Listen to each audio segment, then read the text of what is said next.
పిల్లలు కావాలనే మీ కలను నెరవేర్చుకోండి. మొదటి కన్సల్టేషన్, మొదటి స్కానింగ్ ఉచితం. వివరాల కొరకు హెగ్డే ఫెర్టిలిటీని సంప్రదించండి.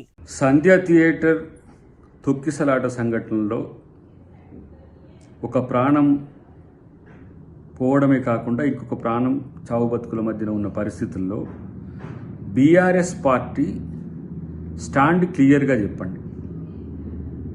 ఇలా అల్లు అర్జున్ గారు అరెస్ట్ అవ్వడాన్ని సీరియస్గా భావిస్తున్న బీఆర్ఎస్ పార్టీ ముఖ్యమంత్రి గారిని, రేవంత్ రెడ్డి గారిని టార్గెట్ చేస్తూ ఆ సంఘటనలో ముఖ్యమంత్రి గారిని తప్పని ఎస్టాబ్లిష్ చేసే పనిలో ఉన్నది. ప్రభుత్వంగా పేదల పక్షాన ఉండి ఒక ఆడబిడ్డ చావుకు ఇలా కారణమైన వ్యక్తుల పట్ల చర్యలు తీసుకుంటే బీఆర్ఎస్కు నొప్పి అవుతుందంటేనే వాళ్ళ యొక్క ఉద్దేశాలు ఏందో అర్థం చేసుకోవాల్సిన అవసరం ఉంది. రెండవది, మీరు ఎప్పుడు కూడా మీ నాయకులు ఎవరు పోయి రేవతి గారి కుటుంబాన్ని పరామర్శించిన దాఖలాలు లేవు.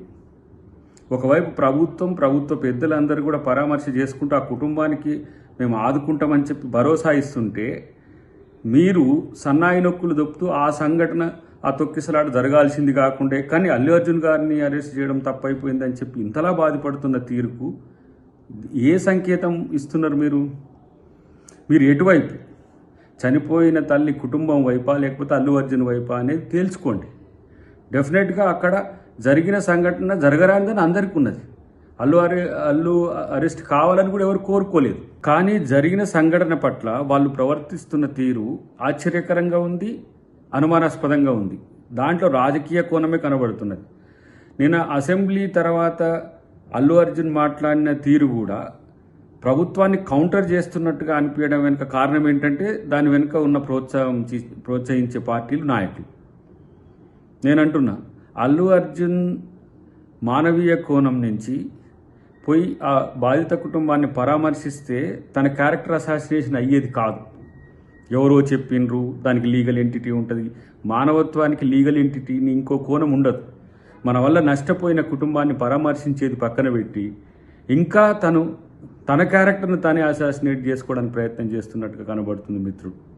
ఇప్పటికైనా నేను అంటున్నది, రాజకీయాల్ని పక్కన పెట్టండి. బీఆర్ఎస్ కూడా మీరు అల్లు అర్జున్ గారికి సపోర్ట్ చేసినంత ధీటుగా ఆ కుటుంబానికి అండగా లేరు. మీరు కనీసం వాళ్ళని పరామర్శించడం పక్కన పెట్టేసి రాజకీయ విమర్శలు, పనికిరాని విమర్శలు చేస్తున్నారు.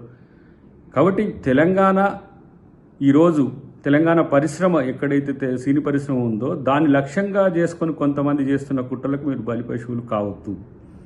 ఇక్కడ పరిశ్రమ వర్ధిల్లుతుంది, ఆంధ్ర తెలంగాణ కలిసే ఉంటుంది. కానీ మీ రాజకీయాల కోసం ముఖ్యమంత్రి గారిని లేకపోతే ప్రభుత్వాన్ని అవాసపాలు చేయడానికి మీ పరువు తీసుకోవద్దనేది వాళ్ళకి నేను హితవు చెప్తున్నా. ఇది బాగా గుర్తుంచుకోవాల్సిందిగా నేను బీఆర్ఎస్ మిత్రులకు చెప్పాల్సి వస్తున్నది. సుమన్ టీవీలో మీ పర్సనల్ అండ్ బిజినెస్ ప్రమోషన్స్ కోసం కింది నెంబర్కి కాంటాక్ట్ చేయండి.